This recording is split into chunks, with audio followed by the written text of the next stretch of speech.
ಎಲ್ಲರಿಗೂ ನಮಸ್ಕಾರ. ಇವತ್ತಿನ ನನ್ನ topic methods of family planning or methods of birth control methods. ಅಂದ್ರೆ ಮಗು ಆಗದೇ ಇರೋ ಹಾಗೆ ಏನೆಲ್ಲ ಮಾಡಬಹುದು, ಏನೆಲ್ಲ ವೆರೈಟಿ. ಅದರಲ್ಲಿ ಎಷ್ಟೊಂದು ವೆರೈಟಿ ಇದೆ. ಆಕ್ಚುಲ್ ಆಗಿ ನನಗೂ ಗೊತ್ತಿರಲಿಲ್ಲ. ಯೂಶಲ್ ಆಗಿ ಏನಂತ ತುಂಬಾ ಏನಂತಂದ್ರೆ ಫ್ಯಾಮಿಲಿ ಪ್ಲಾನಿಂಗ್ ಆಪರೇಷನ್ ಮಾಡಿಸ್ಕೊಂಡಿದ್ದೀನಿ ಅಂತ ಹೇಳ್ತಾರೆ ಅಷ್ಟೇ. ಆದರೆ ಅದರಲ್ಲೂ ವೆರೈಟಿ ಇದೆ. ಸೊ ಇವತ್ತಿನ ವಿಡಿಯೋನಲ್ಲಿ ಫ್ಯಾಮಿಲಿ ಪ್ಲಾನಿಂಗ್ ಆಪರೇಷನ್ ಅಂದ್ರೆ ಏನು, ಕೈ ಆಪರೇಷನ್ ಅಂದ್ರೆ ಏನು, ಕರೆಂಟ್ ಆಪರೇಷನ್ ಅಂದ್ರೆ ಏನು ಅಂತ ತಿಳ್ಕೊಳ್ಳೋಣ. ಸೊ ಯಾವುದನ್ನ ಮಾಡಿಸ್ಕೋಬೇಕು, ಯಾವುದನ್ನ ಹೇಗೆ ಮಾಡ್ತಾರೆ, ಅಂಡ್ ಯಾವ್ದಾವ್ದು ತರದ ಡಿಫ್ರೆಂಟ್ ವೆರೈಟೀಸ್ ಏನೇನಿದೆ. ಹೆಣ್ಮಕ್ಳಿಗೆ ಏನ್ ಬೇಕು, ವೆರೈಟೀಸ್ ಬೇಕು. ಫ್ಯಾಮಿಲಿ ಪ್ಲಾನಿಂಗ್ ಮೆಥಡ್ ಅಲ್ಲಿ ಏನೆಲ್ಲ ವೆರೈಟಿ ಇದೆ ಅನ್ನೋದನ್ನ ಇವತ್ತಿನ ವಿಡಿಯೋನಲ್ಲಿ ತಿಳ್ಕೊಳ್ಳೋಣ. ಸೊ ಇದರಲ್ಲಿ ಬರ್ತ್ ಕಂಟ್ರೋಲ್ ಅಂತಂದ್ರೆ very first and very basic ಏನು, ಟ್ಯಾಬ್ಲೆಟ್ಸ್. ಅಂದ್ರೆ ಓರಲ್ ಟ್ಯಾಬ್ಲೆಟ್ಸ್, ಓರಲ್ ಕಾಂಟ್ರಾಸೆಪ್ಟಿವ್ ಅಂತ ಕರೀತಾರೆ. ಆಯ್ತಾ. ಈ ಓರಲ್ ಕಾಂಟ್ರಾಸೆಪ್ಟಿವ್ ಒಳಗೆ ಅಗೇನ್ 2 ಟೈಮ್ಸ್, ಒಂದು ಕಂಟಿನ್ಯೂಸ್ ಆಗಿ ತಗೊಳ್ಳೋ ಅಂಥದ್ದು, ಒಂದು ಎಮರ್ಜೆನ್ಸಿ ಪಿಲ್ಸ್ ಅಂತ. ಅಂದ್ರೆ ನಿಮಗೆ ಮುಂಚೆನೆ ಗೊತ್ತಿರುತ್ತೆ, ಹಿಂಗೆ ನಾನು ಹಸ್ಬೆಂಡ್ ಜೊತೆಗೆ ಇರ್ತೀವಿ, ಸೊ ಈ ತರ ಆಗೋ ಚಾನ್ಸಸ್ ಇರುತ್ತೆ ಅಂತ ಹೇಳ್ಬಿಟ್ಟು ಕಂಟಿನ್ಯೂಸ್ ಆಗಿ ಮಂತ್ ಪೂರ್ತಿ ತಗೊಳ್ಳೋ ಅಂಥದ್ದು ಪಿಲ್ಸ್ ಇರುತ್ತೆ. ಆಯ್ತಾ. ಸೊ ಯೂಶಲ್ ಆಗಿ ಸ್ಟಾರ್ಟ್ ಆಗೋದು second day of your periods ಇಂದ ಸ್ಟಾರ್ಟ್ ಆಗುತ್ತೆ. ಎಂತದ್ದು ಗೊತ್ತಾ, ಈ 21 ಡೇಸ್ ಸ್ಟ್ರಿಪ್ಸ್ ಅಂತ ಬರುತ್ತಲ್ಲ, ಅದೇ. ಓಕೆ. ಸೊ 21 ಡೇಸ್ ವರ್ಗು, ಸೆಕೆಂಡ್ ಡೇ ಇಂದ ಸ್ಟಾರ್ಟ್ ಮಾಡಿ 21 ಡೇಸ್ ವರ್ಗು ನೀವು ತಗೊಂತೀರಾ. ಅದಾದ್ಮೇಲೆ ನಿಮ್ಗೆ ಪೀರಿಯಡ್ಸ್ ಬರುತ್ತೆ. 2 ಡೇಸ್ ಆರ್ 3 ಡೇಸ್ ಆದ್ಮೇಲೆ ನಿಮ್ಗೆ ಪೀರಿಯಡ್ಸ್ ಬರುತ್ತೆ. ಪೀರಿಯಡ್ಸ್ ಬಂದ್ಮೇಲೆ again you have to start from the second day. ಆಯ್ತಾ. ಅದು ಸೈಕಲ್ ಕಂಟಿನ್ಯೂ ಆಗ್ತಾ ಹೋಗುತ್ತೆ. ಇದು ಓರಲ್ ಕಾಂಟ್ರಾಸೆಪ್ಟಿವ್ ಪಿಲ್ಸ್. ಇದ್ರ ಜೊತೆಗೆ ಇನ್ನೊಂದು ಟೈಪ್ ಆಫ್ ಪಿಲ್ಸ್ ಏನು ಅಂತಂದ್ರೆ ಎಮರ್ಜೆನ್ಸಿ ಪಿಲ್ಸ್. ಆಕ್ಸಿಡೆಂಟಲ್ ಆಗಿ ಹಸ್ಬೆಂಡ್ ಅಂಡ್ ವೈಫ್ ಜೊತೆಗಿದ್ದೀರಾ, ಸೊ ಈಗ ನಿಮಗೆ ಅದು ಗೊತ್ತಿರುತ್ತೆ, ಇದು ಫರ್ಟೈಲ್ ಪೀರಿಯಡ್, ಸೊ ನಾನು ಕನ್ಸೀವ್ ಆಗೋ ಚಾನ್ಸ್ ಇದೆ ಅನ್ನೋದು ನಿಮಗೆ ಗೊತ್ತಿರುತ್ತೆ. ಸೊ ಹಾಗಾಗಿ ನಮ್ಗೆ ಬೇಡ ಅನ್ನೋ ಅಂಥವ್ರು, ಕನ್ಸೀವ್ ಆಗಿಬಿಟ್ರೆ ಅನ್ನೋ ಅಂತಹವ್ರು, ಮೋರ್ ಫರ್ಟೈಲ್ ಯಾರಿರ್ತಾರೆ ಅಂಥವ್ರಿಗೆ ಇದಾಗುತ್ತೆ. ಯಾಕಂತಂದ್ರೆ ಯಾವಾಗ ಫರ್ಟೈಲ್ ಇರುತ್ತೆ ಅವ್ರು 1 ಟೈಮ್ ಇಂಟರ್ಕೋರ್ಸ್ ಮಾಡಿದ್ರು ಕೂಡ ಎಲ್ಲ ಸರಿ ಇತ್ತು ಅಂತಂದ್ರೆ ಕನ್ಸೀವ್ ಆಗುವಂತ ಚಾನ್ಸಸ್ ಹೈ ಇರುತ್ತೆ. ಸೊ ಅಂಥವ್ರಿಗೆ ಎಮರ್ಜೆನ್ಸಿ ಪಿಲ್ಸ್ ಅಂತ ತಗೊಂತಾರೆ. ಅಂದ್ರೆ 72 hours ಅಂತ ಹೇಳಿ ಐಪಿಲ್ ಅಂತ ಬರುತ್ತಲ್ಲ ಅದು. ಆಯ್ತಾ. ಅದನ್ನ ತಗೊಂತಾರೆ. ಸೊ ಇವೆರಡು types oral contraceptive pills, tablets. Okay. So ಈ ಟ್ಯಾಬ್ಲೆಟ್ಸ್ ಇಂದ ಏನು ಅಂತಂದ್ರೆ ಸುಮಾರು ಜನಕ್ಕೆ ಸಿಕ್ಕಾಪಟ್ಟೆ ಪಿಂಪಲ್ಸ್, ಇದು ಕ್ಯಾಮ್ರಾದಲ್ಲಿ ಕಾಣಿಸ್ತಾ ಇಲ್ಲ ಅಷ್ಟೇ. ಆಯ್ತಾ. ಸಿಕ್ಕಾಪಟ್ಟೆ ಪಿಂಪಲ್ಸ್ ಆಗುತ್ತೆ, ವೇಟ್ ಗೇನ್ ಆಗುತ್ತೆ, ಮೂಡ್ ಸ್ವಿಂಗ್ಸ್ ಆಗುತ್ತೆ, ಹಾರ್ಮೋನಲ್ ಇಂಬ್ಯಾಲೆನ್ಸ್ ಆಗುತ್ತೆ ಈ ಕಾಂಟ್ರಾಸೆಪ್ಟಿವ್ ಪಿಲ್ಸ್ ಇಂದ. ಇದು side effects of this contraceptive pills. But ಈಗ ಏನ್ ಮಾಡಿದ್ದಾರೆ ಅಂತಂತಂದ್ರೆ ಹೊಸ ಮಾಲಿಕ್ಯೂಲ್ ನ ಫೈಂಡ್ ಔಟ್ ಮಾಡಿದ್ದಾರೆ. ಎಲ್ಲಾ ಟ್ಯಾಬ್ಲೆಟ್ಸ್ ಅಲ್ಲಿ ಇರೋದು ಪ್ರೊಜೆಸ್ಟ್ರಾನ್ ಅಂಡ್ ಈಸ್ಟ್ರೋಜನ್ ಹಾರ್ಮೋನೆ. ಆದ್ರೆ ಈಗ ಹೊಸದಾಗಿ ಪ್ರೊಡ್ಯೂಸ್ ಮಾಡಿರೋ ಅಂತಹ ಟ್ಯಾಬ್ಲೆಟ್ಸ್ ಅಲ್ಲಿ ಬೇರೆ ಶೇಪ್ ಆಗಿರುವಂತಹ ಪ್ರೊಜೆಸ್ಟ್ರಾನ್ ಮಾಲಿಕ್ಯೂಲ್ ನ ಯೂಸ್ ಮಾಡಿದ್ದಾರೆ. ಸೊ ಬಿಕಾಸ್ ಆಫ್ ವಿಚ್ ನಿಮಗೆ ಪಿಂಪಲ್ಸ್ ಎಲ್ಲ ಆಗೋದಿಲ್ಲ, ವೇಟ್ ಗೇನ್ ಎಲ್ಲ ಆಗೋದಿಲ್ಲ, ಉಲ್ಟಾ ವೇಟ್ ರೆಡ್ಯೂಸ್ ಮಾಡೋದಕ್ಕೆ ಹೆಲ್ಪ್ ಮಾಡುತ್ತೆ. ಓಕೆ. ಡಾಕ್ಟರ್ಸ್ ಜೊತೆ ಮಾತಾಡಿ, ಸೊ ದಟ್ ನಿಮಗೆ ಗೊತ್ತಾಗುತ್ತೆ ಇದು ಟ್ಯಾಬ್ಲೆಟ್ಸ್ ನಿಮಗೆ ಹೆಂಗೆ ಯಾವಾಗ ಹೆಲ್ಪ್ ಆಗುತ್ತೆ ಅಂತಂದ್ರೆ, ನಿಮಗೆ ಬೇಡ ಅಂತ ಹೇಳಿ ನೀವು ಸ್ಟ್ರಿಕ್ಟ್ ಆಗಿ ಡಿಸಿಷನ್ ತಗೊಂಡು ಅನ್ಅವಾಯ್ಡಬಲ್ ಪ್ರೆಗ್ನೆನ್ಸಿ ಅಂತಂದವಾಗ ನೀವು ಸಿಚುವೇಶನ್ ನ ಅವಾಯ್ಡ್ ಮಾಡೋದಕ್ಕೆ ಆಗೋದಿಲ್ಲ ಅನ್ನೋ ಅಂತಹ ಸಿಚುವೇಶನ್ ಇದ್ದು ಡೈಲಿ ಬೇಸಿಸ್ ಮೇಲೆ ನೀವು ಟ್ಯಾಬ್ಲೆಟ್ಸ್ ತಗೊಳ್ಳೋದಕ್ಕೆ ಶಕ್ತರಾಗಿದ್ರೆ, ಅಂದ್ರೆ ಮರೀದಿರ ಎವ್ರಿ ಡೇ ಆ ಟ್ಯಾಬ್ಲೆಟ್ ನ ತಗೊಳ್ಳೋದಕ್ಕೆ ನಿಮಗೆ ನೆನಪಿರುತ್ತೆ ಅನ್ನೋದಾದ್ರೆ you should go for tablets. ಅಂದ್ರೆ ಕಾಂಟ್ರಾಸೆಪ್ಟಿವ್ ಪಿಲ್ಸ್ ನ ನೀವು ಆಪ್ಟ್ ಮಾಡ್ಕೋಬಹುದು. This is one method of family planning. Next rings ಅಂದ್ರೆ ವೆಜೈನಲ್ ರಿಂಗ್ಸ್ ಅಂತ ಹೇಳ್ತಾರೆ. ವೆಜೈನಲ್ಲಿ ಈ ರಿಂಗ್ಸ್ ನ ಹಾಕೊಂಡ್ವಿ ಅಂತಂದ್ರೆ ಕಾಂಟ್ರಾಸೆಪ್ಟಿವ್ ಆಗಿ ಕೆಲಸ ಮಾಡುತ್ತೆ. ಅಂದ್ರೆ ನೀವು ಕನ್ಸೀವ್ ಆಗದೆ ಇರೋ ಹಾಗೆ ಇದು ತಡೆಯುತ್ತೆ. ಇದ್ರದ್ದು ಏನು ಪ್ಲಸ್ ಪಾಯಿಂಟ್ ಅಂತಂದ್ರೆ ಡೈಲಿ ಬೇಸಿಸ್ ಮೇಲೆ ನೆನಪಿಟ್ಕೊಂಡು ನೀವು ಟ್ಯಾಬ್ಲೆಟ್ಸ್ ತಗೊಳ್ಳುವಷ್ಟು ಅವಶ್ಯಕತೆ ಇರೋದಿಲ್ಲ. ಅಂಡ್ ಇದ್ರದ್ದು ಇನ್ನೊಂದೇನು ಅಂತಂದ್ರೆ 4 weeksಗೆ ಒನ್ಸ್ ಚೇಂಜ್ ಮಾಡಬೇಕು. ಅಂದ್ರೆ 1 monthಗೆ ಒಂದ್ಸತಿ ಚೇಂಜ್ ಮಾಡಬೇಕು. ಸೊ ಒಂದು ತಿಂಗಳಲ್ಲಿ 1 ದಿವಸ ಅದನ್ನ ಹಾಕೊಂಡ್ರೆ ಅಂತಂದ್ರೆ ನಿಶ್ಚಿಂತೆ. ಮುಂದಿನ 1 ತಿಂಗಳವರೆಗೂ ನೀವು ಪ್ರೆಗ್ನೆನ್ಸಿ ಬಗ್ಗೆ ನಾನೇನಾದ್ರು ಪ್ರೆಗ್ನೆಂಟ್ ಆಗ್ಬಿಡ್ತೀನ ಅನ್ನೋ ಭಯ ನಿಮಗೆ ಇರೋದಿಲ್ಲ.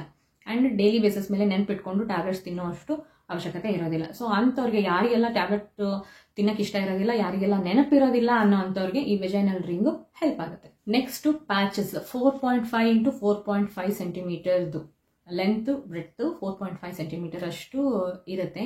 ಈ ಪ್ಯಾಚಸ್ ನ ಬಟಾಕ್ಸಿಗೆ ಅಂಡ್ ಅಬ್ಡೋಮನ್ ಅಂತಂದ್ರೆ ಕೆಳ ಹೊಟ್ಟೆಗೆ ಅಂಡ್ ಥೈಸ್ಗೆ ಅಂದ್ರೆ ತೊಡೆಗೆ ಅಂಟಿಸ್ತಾರೆ. ಇಷ್ಟೊಂದು ಸಣ್ಣದೊಂದು ಪ್ಯಾಚ್ ತರ ಇರುತ್ತೆ. ಈ ಪ್ಯಾಚ್ ಏನ್ ಮಾಡುತ್ತೆ ಅಂತಂದ್ರೆ ಹಾರ್ಮೋನ್ಸ್ ರಿಲೀಸ್ ಮಾಡುತ್ತೆ ನಿಮ್ ದೇಹದಲ್ಲಿ.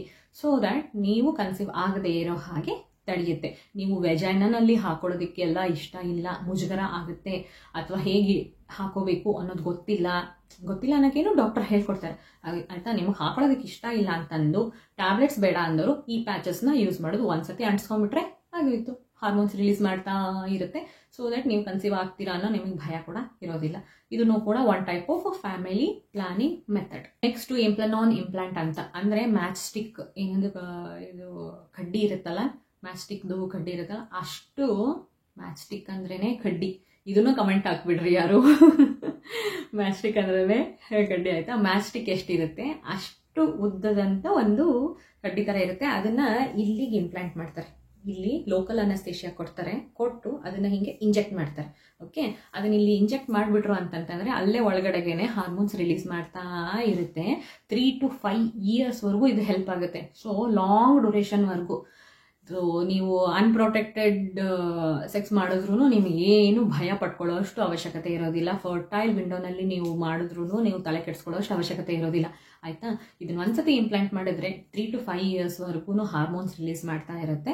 ಸೊ ನೀವು ಕನ್ಸೀವ್ ಆಗುವಂತಹ ಚಾನ್ಸಸ್ ಇರೋದಿಲ್ಲ. ನೆಕ್ಸ್ಟ್ ಡೆಪೋ ಇಂಜೆಕ್ಷನ್ ಅಂತ ಕೊಡ್ತಾರೆ. ಇದನ್ನು ಕೂಡ ಅಗೇನ್ ಪ್ರೊಜೆಸ್ಟ್ರಾನ್ ಹಾರ್ಮೋನೆ. ಇದನ್ನ ಬಟಾಕ್ಸಿಗೆ ಇಲ್ಲ ಅಂತಂತಂದ್ರೆ ಮಸಲ್ಸಿಗೆ ಕೊಡ್ತಾರೆ. ಇದು ಏನಂದ್ರೆ 3 months ವರೆಗೂ ಕೆಲಸ ಮಾಡುತ್ತಪ್ಪ. ಒಂದ್ಸತಿ ನೀವು ಹೋಗಿ ಇವತ್ತು ಹಾಕೊಂಡು ಬಂದ್ಬಿಟ್ರೆ 3 months ವರೆಗೂ ಏನು ಯೋಚನೆ ಮಾಡೋಷ್ಟು ಅವಶ್ಯಕತೆ ಇರೋದಿಲ್ಲ. ನಿಮ್ಮ ಬಾಡಿನಲ್ಲಿ ಎಲ್ಲ ಕರೆಕ್ಟಾಗಿ ಹೇಗೆ ನಡಿಬೇಕು ಹಾಗೆ ನಡೀತಾ ಇರುತ್ತೆ.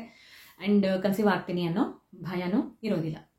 ಇಂಪ್ಲಾಂಟ್ ಏನು ಹೇಳೋದಲ್ಲ, ಮ್ಯಾಸ್ಟಿಕ್ನ ಇಲ್ಲಿ ಇಂಪ್ಲಾಂಟ್ ಮಾಡ್ತಾರೆ ಅಂತ, ಇಟ್ ಲುಕ್ಸ್ ವೆರಿ ಸ್ಕೇರಿ. ನನಗಂತೂ ಅದ್ರದ್ದು ವಿಡಿಯೋ ಎಲ್ಲ ನೋಡಿ ಸಿಕ್ಕಾಪಡೆ ಭಯ ಆಗೋಯ್ತು. ಯಪ್ಪ ಹೆಂಗ್ ಮಾಡಿಸ್ಕೊಂತಾರೆ ಇವರು ಇದನ್ನೆಲ್ಲ ಅಂತ ಅನ್ಸಕ್ ಸ್ಟಾರ್ಟ್ ಆಗೋಯ್ತು.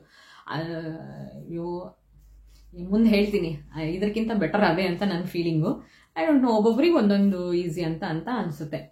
ಸೊ ನೆಕ್ಸ್ಟ್ ಒಂದು IUD ಅಂದ್ರೆ ಇಂಟ್ರಾಯುಟ್ರೈನ್ ಡಿವೈಸ್. ಈ ಇಂಟ್ರಾಯುಟ್ರೈನ್ ಡಿವೈಸ್ ಅಂತಂದ್ರೆ ಒಂದು ಸಣ್ಣದೊಂದು T ಶೇಪ್ ಡಿವೈಸ್ ಇರುತ್ತೆ. ಅದನ್ನ ಯೂಟ್ರಸ್ ಒಳಗಡೆಗೆ ಹಾಕ್ಬಿಡ್ತಾರೆ. ಸೊ ದಟ್ ಅದು T ಶೇಪ್ ಏನಿರುತ್ತಲ್ಲ, ಹಿಂಗಿರುತ್ತಲ್ಲ, ಇದು ಬಂದು ಫ್ಯಾಲೋಪಿಯನ್ ಟ್ಯೂಬ್ಸ್ ನ ಬ್ಲಾಕ್ ಮಾಡುತ್ತೆ. ಸೊ ದಟ್ ಸ್ಪರ್ಮ್ ಹೋಗಿ ನಿಮ್ಮ ಎಗ್ ನ ಮೀಟ್ ಮಾಡುವಂತಹ ವೇ ಏನಿರುತ್ತಲ್ಲ ಅದನ್ನ ಬ್ಲಾಕ್ ಮಾಡೋದ್ರಿಂದ ಅವೆರಡು ಮೀಟ್ ಆಗಲ್ಲ. ಸೊ ದಟ್ ನೀವು ಕನ್ಸೀವ್ ಆಗೋದಿಲ್ಲ ಆಯ್ತಾ. ಸೊ ಇದರಲ್ಲಿ ಅಗೇನ್ 2 types, ಒಂದು ಹಾರ್ಮೋನಲ್ ಅಂಡ್ ಇನ್ನೊಂದು ನಾನ್ ಹಾರ್ಮೋನಲ್. ನಾನ್ ಹಾರ್ಮೋನಲ್ ಅಲ್ಲಿ ಕಾಪರ್ ಟಿ ಅಂಡ್ ಹಾರ್ಮೋನಲ್ ಅಲ್ಲಿ ಮಿರೆನಾ ಅಂತ ಹೇಳ್ತಾರೆ. ಕಾಪರ್ ಟಿ ಯೂಶಲ್ ಆಗಿ ಯಾರಿಗೆ ಸಜೆಸ್ಟ್ ಮಾಡ್ತಾರೆ, ಯಾರಿಗೆ ಎಲ್ಲ ನಾರ್ಮಲ್ ಇರುತ್ತೆ, ಬ್ಲೀಡಿಂಗ್ ಏನು ಜಾಸ್ತಿ ಇರೋದಿಲ್ಲ, when she is very healthy and 5 years ವರೆಗೂ ಮಕ್ಕಳು ಬೇಡ ಅನ್ನೋ ಅಂಥವ್ರು, ಯಂಗ್ ಏಜ್ ಇದ್ದವ್ರಿಗೆ ಕಾಪರ್ ಟಿನ ಸಜೆಸ್ಟ್ ಮಾಡ್ತಾರೆ. ಯಾವಾಗ ಹೈ ಬ್ಲೀಡಿಂಗ್ ಇದ್ದು HB ಕಮ್ಮಿ ಇರುತ್ತೆ ಅಂಥವ್ರಿಗೆ ಕಾಪರ್ ಟಿನ ಯೂಸ್ ಮಾಡೋಕ್ಕೆ ಸಜೆಸ್ಟ್ ಮಾಡೋದಿಲ್ಲ. ಓಕೆ, ಅಂಥವ್ರಿಗೆ ಯಾವಾಗ ಬ್ಲೀಡಿಂಗ್ ತುಂಬ ಜಾಸ್ತಿ ಇದ್ದು HB ಕಮ್ಮಿ ಇರುತ್ತೆ, ತುಂಬ ಕ್ಲಾಟ್ಸ್ ಹೋಗುತ್ತೆ ಅನ್ನೋ ಅಂಥವ್ರಿಗೆ, ಯಾರಿಗೆಲ್ಲ ಈ ಥರ ಪ್ರಾಬ್ಲಮ್ ಇರುತ್ತೆ ಅಂಥವ್ರಿಗೆ ಮಿರೆನಾ ಹಾಕ್ತಾರೆ. ಸೊ ಈ ಮಿರೆನಾನಲ್ಲಿ ಹಾರ್ಮೋನ್ಸ್ ಇರುತ್ತೆ. ಯೂಟ್ರಸ್ ಒಳಗಡೆಗೆ ಹಾರ್ಮೋನ್ಸ್ ರಿಲೀಸ್ ಆಗೋದ್ರಿಂದ ಯೂಟ್ರಸ್ ಮೇಲೆ ಮಾತ್ರ ಪ್ರಭಾವ ಬೀರುತ್ತೆ. ಸೊ ಹೋಲ್ ಬಾಡಿಗೆ ಏನು ಅಫೆಕ್ಟ್ ಆಗೋದಿಲ್ಲ. ಸೊ ನಿಮ್ಮ ಯೂಟ್ರಸ್ ಒಳಗಡೆ ಇದ್ರೂ ನಿಮ್ಗೆ ಅದರಿಂದ ಏನು ಇನ್ಕನ್ವೀನಿಯನ್ಸ್ ಇರೋದಿಲ್ಲ. ಇದು ಕೂಡ 3 to 5 years ವರೆಗೂ ಎಫೆಕ್ಟಿವ್ ಆಗಿರುತ್ತೆ. ನೀವು ಕನ್ಸೀವ್ ಆಗಬೇಕು ಅಂತ ಅಂದವಾಗ ಈ IUDನ ರಿಮೂವ್ ಮಾಡಿಬಿಟ್ರು ಅಂತಂದ್ರೆ ನಿಮ್ಮ ಫರ್ಟಿಲಿಟಿ ಅಗೇನ್ ಸ್ಟಾರ್ಟ್ ಆಗುತ್ತೆ. ಓಕೆ, ಸೊ ಹಾಗಾಗಿ IUD is best from implant ಅಂತ ನನಗೆ ಅನ್ಸುತ್ತೆ. ಯಾಕಂತಂದ್ರೆ ಅದನ್ನ ಇಲ್ಲಿ ಇಂಜೆಕ್ಟ್ ಮಾಡಿದ್ರಲ್ಲ, ಅದು ತುಂಬಾ ಸ್ಕೇರಿ ಅಂತ ಅನಿಸ್ತು ನನಗೆ. ಬಟ್ ಮಿರೆನಾ ನಾನು ಹಾಕಿಸ್ಕೊಂಡೆ ಅಲ್ವಾ, ಖಂಡಿತವಾಗ್ಲೂ ನೋವಾಗುತ್ತೆ, ಇಲ್ಲ ಅಂತ ನಾನು ಹೇಳೋದಿಲ್ಲ, ಖಂಡಿತವಾಗ್ಲೂ ನೋವಾಗುತ್ತೆ, ಆದರೆ ಟಾಲರೇಬಲ್. ಓಕೆ, ಆ ಮೂಮೆಂಟಿಗೆ ತುಂಬ ನೋವಾಯಿತು, ಇಲ್ಲ ಅಂತ ಹೇಳಲ್ಲ. ಬಟ್ ಆಫ್ಟರ್ ಒಂದು ಸ್ವಲ್ಪ ಹೊತ್ತಿಗೆಲ್ಲ ನಾರ್ಮಲ್ ಆಗೋಯ್ತು. ಇದು ಸ್ವೆಲ್ಲಿಂಗ್ ಬರುತ್ತೆ, ಇದ್ರ ಮೇಲ್ಗಡೆ ಹಿಂಗೆ ಸುತ್ತಿರ್ತಾರೆ, ಅಂದ್ರೆ ಬ್ಯಾಂಡೇಜ್ ತರ ಮಾಡಿರ್ತಾರೆ, ಸ್ವೆಲ್ಲಿಂಗ್ ಎಲ್ಲ ಬರುತ್ತೆ, ಕೈ ಎಲ್ಲ ಸ್ವೆಲ್ಲಿಂಗ್ ಬರುತ್ತೆ.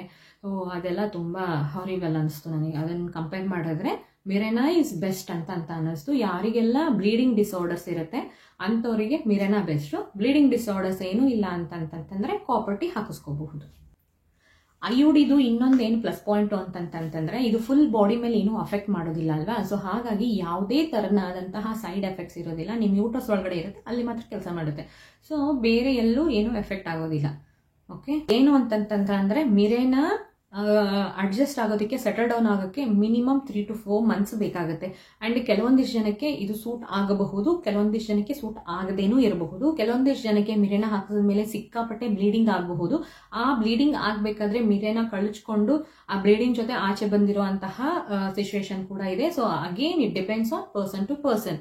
ನನಗೆ ಏನು ಪ್ರಾಬ್ಲಮ್ ಆಗಿಲ್ಲ, 3 to 4 months ಸೆಟಲ್ಮೆಂಟ್ ಟೈಮ್ ಅಂತ ಹೇಳಿ ಮೊದಲನೇ ಪಿಲ್ಸ್ ಎಲ್ಲ ಕೊಟ್ಬಿಟ್ಟಿದ್ರು.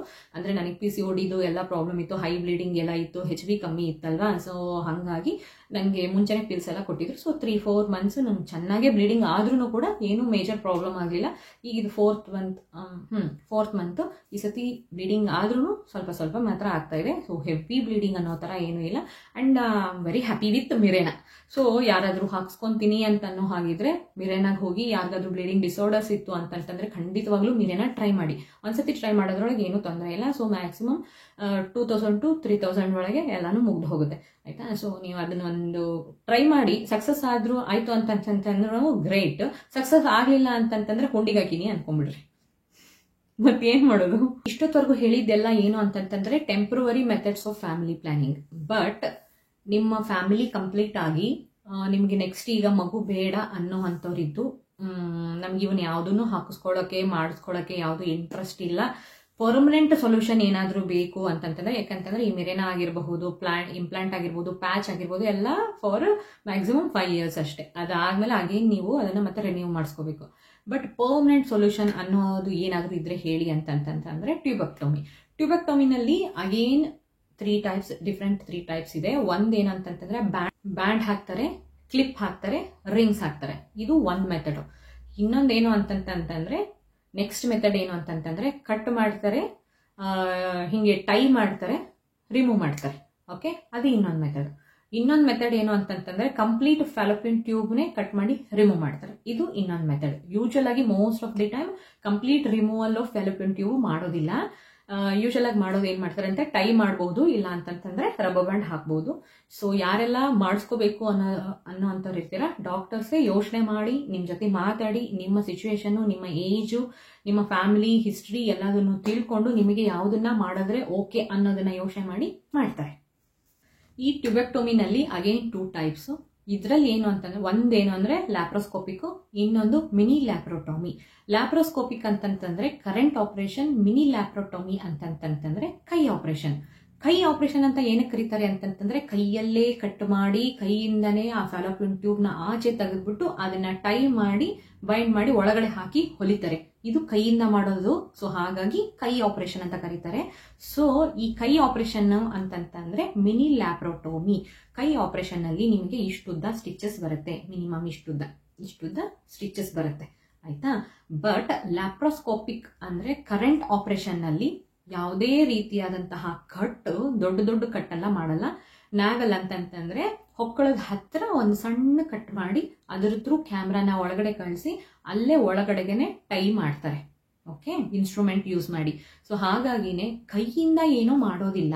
ಹಾಗಾಗಿ ಅದನ್ನ ಕರೆಂಟ್ ಆಪರೇಷನ್ ಅಂತ ಕರೀತಾರೆ. ಸೊ ಇದೇ ಡಿಫ್ರೆನ್ಸ್ ಕರೆಂಟ್ ಆಪರೇಷನ್ಗೂ ಕೈ ಆಪರೇಷನ್ಗೂ. ಕೈಯಿಂದ ಮಾಡೋದು ಕೈ ಆಪರೇಷನ್, ಲ್ಯಾಪ್ರೋಸ್ಕೋಪಿ ಥ್ರೂ ಇಂದ ಮಾಡೋದು ಕರೆಂಟ್ ಆಪರೇಷನ್. ಸೊ ಲ್ಯಾಪ್ರೋಸ್ಕೋಪಿಗೂ ಮಿನಿ ಲ್ಯಾಪ್ರೋಟೊಮಿಗೂ ಡಿಫ್ರೆನ್ಸ್ ಅಂತ ಗೊತ್ತಾಯ್ತಲ್ವಾ. ಇದರಲ್ಲಿ ಯಾವ್ದನ್ನ ಮಾಡಿಸಿದ್ರೆ ಬೆಟರು ಅಂತಂದ್ರೆ ಯೂಶುವಲ್ ಆಗಿ ಲ್ಯಾಪ್ರೋಸ್ಕೋಪಿಕ್ ಮಾಡಿಸಿದ್ರೆ ಬೆಟರು. ಯಾಕೆ ಅಂತಂತಂದ್ರೆ ಅದರಲ್ಲಿ ಕಟ್ ತುಂಬಾ ಸಣ್ಣ ಕಟ್ ಆಗೋದ್ರಿಂದ ರಿಕವರಿ ಟೈಮ್ ಕೂಡ ಕಮ್ಮಿ ಇರುತ್ತೆ. ಸೊ ದಟ್ ನೀವು ಬೇಗ ರಿಕವರಿ ಆಗಬಹುದು, ಏನು ಜಾಸ್ತಿ ತಲೆ ಕೆಡಿಸ್ಕೊಳ್ಳೋಷ್ಟೆಲ್ಲ ಇರೋದಿಲ್ಲ. ಮಿನಿ ಲ್ಯಾಪ್ರೋಸ್ಕೋಪಿನಲ್ಲಿ ಏನಾಗುತ್ತೆ, ಇಷ್ಟುದ್ದ ಕಟ್ ಮಾಡಿರ್ತಾರೆ. ಸೊ ಅಷ್ಟು ಸ್ಟಿಚಸ್ ಒಣಗೋದಕ್ಕೆ ನಿಮಗೆ ಟೈಮ್ ಬೇಕಾಗುತ್ತೆ. ಅಗೇನ್ ಈ ಮಿನಿ ಲ್ಯಾಪ್ರೋಸ್ಕೋಪಿನಲ್ಲೂ ಎರಡರಲ್ಲೂ ನಾರ್ಮಲ್ ಏನು ಅಂತಂದ್ರೆ ಇಮಿಡಿಯೇಟ್ಲಿ ಆಫ್ಟರ್ ಡೆಲಿವರಿ ಕೂಡ ನೀವು ಮಾಡಿಸ್ಕೋಬಹುದು, ಅಥವಾ ಲೇಟರ್ ಇನ್ ಟೈಮ್ ನಿಮಗೆ ಯಾವಾಗ ಮಾಡಿಸ್ಕೋಬೇಕು ಅಂತ ಅನ್ಸುತ್ತೆ ಅವಾಗ ಕೂಡ ಮಾಡಿಸ್ಕೋಬಹುದು. ಲ್ಯಾಪ್ರೋಸ್ಕೋಪಿಗೂ ಮಾಡಿಸ್ಕೋಬಹುದು, ಮಿನಿ ಲ್ಯಾಪ್ರೋಟೊಮಿನೂ ಮಾಡಿಸ್ಕೋಬಹುದು. ಅಂದ್ರೆ ಕರೆಂಟ್ ಆಪರೇಷನ್ ಮಾಡಿಸ್ಕೋಬಹುದು, ಕೈ ಆಪರೇಷನ್ ಮಾಡಿಸ್ಕೋಬಹುದು. ಯೂಶುವಲ್ ಆಗಿ ಏನು ಅಂತಂದ್ರೆ ಸಿ ಸೆಕ್ಷನ್ ಆದ್ಮೇಲೆ ಮಾಡೋ ಹಾಗಿತ್ತು ಅಂತಂದ್ರೆ ಮುಂಚೆನೆ ಇದನ್ನೆಲ್ಲ ಮಾತಾಡಿರ್ತಾರೆ ಡಾಕ್ಟರ್ಸು. ಫ್ಯಾಮಿಲಿ ಪ್ಲಾನಿಂಗ್ ಆಪರೇಷನ್ ಮಾಡಬೇಕಾ ಏನು ಎಂತ ಅಂತೆಲ್ಲ ಮಾತಾಡಿರ್ತಾರೆ. ಸೊ ನಿಮ್ಮ ಫ್ಯಾಮಿಲಿ ಕಂಪ್ಲೀಟ್ ಆಗಿ ನೀವು ಓಕೆ ಅನ್ನೋ ಹಾಗಿದ್ರು ಅಂತಂತಂದ್ರೆ ಸಿ ಸೆಕ್ಷನ್ ಆಪರೇಷನ್ ಆದ ತಕ್ಷಣನೇ ಹೇಗಿದ್ರು ಕಟ್ ಮಾಡಿರ್ತಾರಲ್ಲ ಆವಾಗ್ಲೇನೆ ನಿಮ್ಮ ಫ್ಯಾಲೋಪಿಯನ್ ಟ್ಯೂಬ್ಸ್ ನ ಬೈಂಡ್ ಮಾಡ್ಬಿಡ್ತಾರೆ. ಓಕೆ, ಇಲ್ಲ ಅಂತಂತಂದ್ರೆ ಲೇಟರ್ ಇನ್ ಟೈಮ್ ಅದು ಸಿ ಸೆಕ್ಷನ್ ಎಲ್ಲ ಹೊಲಿಗೆ ಹಾಕಿ ಆದಮೇಲೆ ನಿಮಗೆ ಯಾವಾಗ ಬೇಕು ಅನ್ಸುತ್ತೆ ಆವಾಗ ಮಾಡೋದಾದರೆ ಯೂಶಲ್ ಆಗಿ ಲ್ಯಾಪ್ರೋಸ್ಕೋಪಿಕ್ಕೆ ಮಾಡ್ತಾರೆ. ಯಾಕಂದರೆ ಇಷ್ಟು ಓಪನ್ ಮಾಡಿ ಮಾಡ್ತಾರೆ. ಇನ್ನು ನಾರ್ಮಲ್ ಡೆಲಿವರಿ ಆದವ್ರದಂದ್ರೂ ಲ್ಯಾಪ್ರೋಸ್ಕೋಪಿಕ್ಕೆ. ಯಾಕೆ ಅಂತಂತಂದರೆ ಅವ್ರದ್ದೇನು ಕಟ್ಟೆ ಮಾಡಿರೋದಿಲ್ಲ ಅಲ್ವಾ, ಸೊ ಮತ್ತೆ ಯಾಕೆ ಇಷ್ಟು ಉದ್ದ ಕಟ್ ಮಾಡಿಸ್ಕೊತಾನೆ, ಯಾವನ್ ಮಾಡಿಸ್ಕೊತಾನೆ, ವೇಸ್ಟು ಆಯಿತಾ. ಅದ್ರ ಬದಲು ಲ್ಯಾಪ್ರೋಸ್ಕೋಪಿಕ್ ಇಷ್ಟು ಕಟ್ ಮಾಡಿ ನಿಮಗೆ ಅದ್ರ ಥ್ರೂನೇ ಮಾಡ್ತಾರೆ ಅಂತಂತಂದರೆ ಸ್ಕಾರ್ ಕೂಡ ಕಮ್ಮಿ ಆಯಿತಾ. ನಾರ್ಮಲ್ ಡೆಲಿವರಿ ಆದವ್ರಿಗೆ ಸ್ಕಾರ್ಸೇ ಇರೋದಿಲ್ಲ. ಇದನ್ನ ಕೈ ಆಪ್ರೇಷನ್ ಮಾಡಿಸ್ಕೊಂಡು ಇಷ್ಟುದ್ದ ಮಾಡಿಸ್ಕೊಳ್ಳಲ್ಲ.